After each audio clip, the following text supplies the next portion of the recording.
अस्सलाम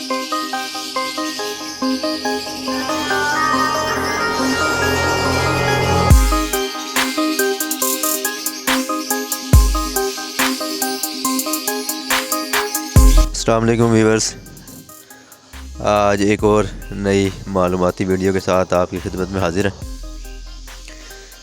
आप ये देखें कि आपने बर्ड्स परचेज़ कर लिए और फार्मर से परचेज़ कर लिए, अच्छे बर्ड ले लिए और उसके बाद आपके पास ऑलरेडी रूम था पहले और आपके पास केज भी मौजूद था। अब आपने उसमें बर्ड ला के छोड़ दिए। सबसे पहले रूम, उसके बाद दूसरा केज और तीसरा स्टेप जो है वो बर्ड्स परचेजिंग। अब ये 3 स्टेप पूरे हो गए। रूम भी है आपके पास, केज भी ख़रीद लिया आपने और बर्ड्स भी अच्छी जगह से ले लिया।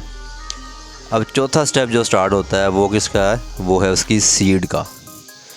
तो ये एक हमारे पास सीड्स आप नज़र आ रही है, खुश खुराक समझ लें, और एक मतलब है इसमें सॉफ्ट फूड होती है जो कि नरम खुराक होती है, जो भिगो के दी जाती है।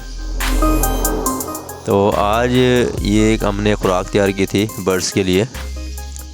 तो इसमें ना डिफरेंट लोगों ने डिफरेंट रेशो से खुराक बनाते हैं लोग। तो बहरहाल जिसको बर्ड्स को जैसे रेशो सूट करे, जिस रेशो से आपके पास अच्छी ब्रीड आ रही हो, मतलब एग्स फर्टाइल हो रहे हो, एग्स की तादाद अच्छी हो, बर्ड्स ठीक हो, माशाल्लाह खुश हो, देन आप उसी को इस्तेमाल करें। लेकिन जो सीनियर्स लोग हैं बता रहे होते हैं, तो बजाय तजर्बे करने के उस तजर्बे से फ़ायदे उठा सकते हैं। अच्छा, अब आपको इसमें ना नज़र आ रहा होगा सीड को, आपको धूप नज़र आ रही होगी ना, लेकिन मैं दिखाता हूँ आपको यहाँ पे छाँव में। और ये देखिए मैंने धूप में दाना सुखाया हुआ। अब मैंने ये धूप में दाना क्यों सुखाया हुआ, क्या वजह है धूप में दाना सुखाने की? असल में आजकल ना लोगों को लालच पड़ गया है। वो क्या करते हैं कि दाना इकट्ठा करके रख लेते हैं सीज़न में, जब मतलब है फसल आ रही होती है, और फिर बाद में जो है ना उसको सेल नहीं करते। जब रेट अप होते हैं, जब बर्ड्स का मतलब सीज़न स्टार्ट होता है ब्रीडिंग का, तब वो महंगे दामों बेचना शुरू कर देते हैं। अब क्योंकि वो काफ़ी तादाद में होते हैं और स्टोर जब किया होता है वहाँ नमी कहीं ज़्यादा होती है, कहीं पानी पड़ा होता है, कहीं धूप लगती नहीं है, तो फंगस वगैरह नमी की वजह से डिफरेंट जो है बैक्टीरिया इसमें प्रोड्यूस हो जाते हैं। ज़्यादातर इसमें फंगस है, तो उसकी वजह से जो है अगर आप दाना बग़ैर धूप लगाए दे देते हैं तो दाने में क्योंकि नमी होती है और फंगस लगा होता है, तो उसकी वजह से मुख्तलिफ़ बीमारियाँ जो है वो आपके बर्ड्स पे अटैक कर देती हैं।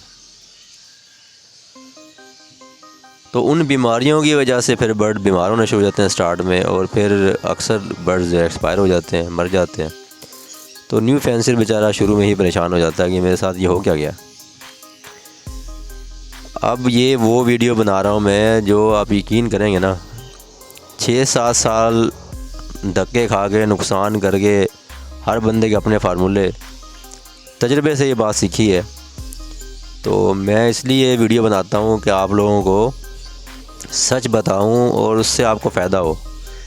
बेचारे लोग अपनी पत्नी क्या क्या चीज़ें बेच के जो है ना बर्ड्स ख़रीदते हैं, और उसके बाद लोग सिर्फ अपनी पैसे कमाने के लिए, कोठियाँ और काने बनाने के लिए जो है ना, वो बेचारे मासूम गरीब लोगों का नुकसान करवा देते हैं। उनको बर्ड्स तो बेच देते हैं, यहाँ इस हद तक तो ठीक है, लेकिन उससे आगे बेचारे उनको बताते नहीं कि रखना कैसे है, कैसे पालना है। वो बेचारा ले जाता है, मर जाते हैं बर्ड्स, वो चुप करके बैठ जाता है सब कुछ ख़त्म करके। अब बेचारा ने जब कुछ सब कुछ ख़त्म कर लिया, वो गरीब आदमी क्या बोलेगा भाई, और उसकी कौन सुनेगा? तो बेचारा वो नुकसान करके बैठ जाता है। और बहुत से लोग इस फील्ड में आते हैं और थोड़ा पैसा सरमाया होता है, तो अपनी कम अकली समझ लें, लाइल्मी समझ लें, या जो सीनियर्स उनको बर्ड देने वाले होते हैं उनकी सिखाने के मामले में टाइम की किल्लत समझ लें, कंजूसी समझ लें, या उनकी बदनीति समझ लें। बहरहाल कुछ भी हो सकता है। तो मेरा मकसद वीडियो बनाने का ना तो किसी को क्रिटिसाइज़ करना है, सिर्फ एक ही मकसद है कि इस कारोबार को प्रमोट किया जाए मज़ीद, क्योंकि इसमें पोटेंशियल है, इसमें वर्थ है, इसमें आप ऐसा अच्छा पैसा नहीं कर सकते हैं। लेकिन गरीब लोगों को आगे लेके आना है, उनको पावर देनी है, तो उनको सिखाना पड़ेगा, एजुकेट करना पड़ेगा। खाली गेट टुगेदर करके बड़े बड़े होटलों में इकट्ठा करके वहाँ 2-3 बड़े बड़े लोग आ जाते हैं, उनके क्लैपिंग हम करना शुरू कर देते हैं, इसने यूँ कर दिया, इसने यूँ कर दिया, और खाना वगैरह खा के वहाँ से आ जाते हैं। 5-5 हज़ार रुपये फ़ीस भर देते हैं, 15-15 हज़ार किराया लगा के चले जाते हैं। उसके बाद एक सर्टिफिकेट 20 रुपये का पकड़ा के हमारे हाथ में भेज देते हैं। हम बड़े खुश हो जाते हैं कि फ़लाना जो है ना, वो सेमिनार हुआ था, यह एक्सपो हुई थी, तो उसमें हम गए थे।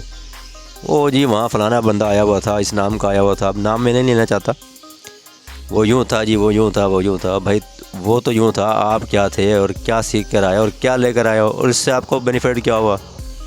छुट्टी, कोई बेनिफिट नहीं हुआ। सिर्फ एक ही बेनिफिट हुआ कि 20-25 हज़ार रुपये ही ऐसे करके आ गए। तो भाई ये आप देख रहे हैं ना दाना, ठीक है, सीड्स देख रहे हैं, इसमें क्या क्या रेशो है ये आपके कमेंट्स से बताऊंगा। आप मुझसे कमेंट्स में पूछेंगे तो मैं बता दूंगा आपको। अगर आपके पास रेशो अपनी सेट है तो कोई इशू नहीं है। बहरहाल इस दाने के रेशो से मेरे पास जो है एवरेज अंडों की, झूठ नहीं बोलूँगा, तो वो कम से कम जो है 5 है। यानी एवरेज से मुराद होता है मिडल। 4 भी अंडे आते हैं, 5 भी आते हैं, 6 भी आते हैं, 7 भी आ जाते हैं, 8 भी आ जाते हैं, ठीक है जी। लेकिन उसकी एवरेज निकालेंगे तो 5-6 के दरमियान निकलेगी। लेकिन मेरे किसी ब्रीडर पेयर ने आज तक ऐसा नहीं हुआ कि 3 अंडे दिए हुए 2 दिए हों। अल्हम्दुलिल्लाह 4 से ऊपर ही होते हैं।